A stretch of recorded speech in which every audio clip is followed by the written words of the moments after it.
అని శాస్త్రం చెప్పిందండి. యజ్ఞములు కళ్యాణకారకములు, లోక కళ్యాణార్థం జరిగేటటువంటివి. సంకల్పం కూడా పొద్దున అలా చేసి లోకశ్రేయస్సు కోసమనండి, ఇది ఎవరి ప్రయోజనం కోసమని కాదు, వాళ్ళ ప్రయోజనం కోసం వాళ్ళు కాదు సంకల్పించింది, లోకశ్రేయస్సు కోసమని. అటువంటి యజ్ఞాన్ని గురించి భగవద్గీతలో కృష్ణ పరమాత్మ ఒక మాట చెప్తాడు. సహయజ్ఞ ప్రజా సృష్ట్వా పురోవాచ ప్రజాపతి.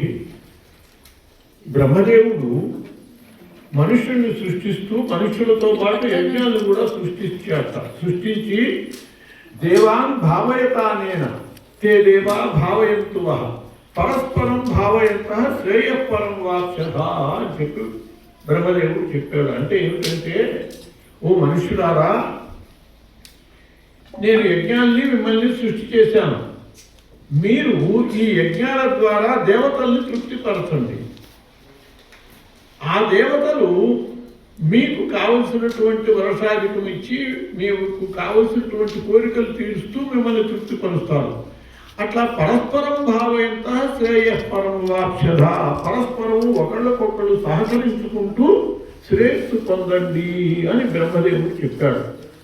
కాబట్టి చాలా ముఖ్యం ఏంటంటే మనకి యజ్ఞములు నిర్వహించటం.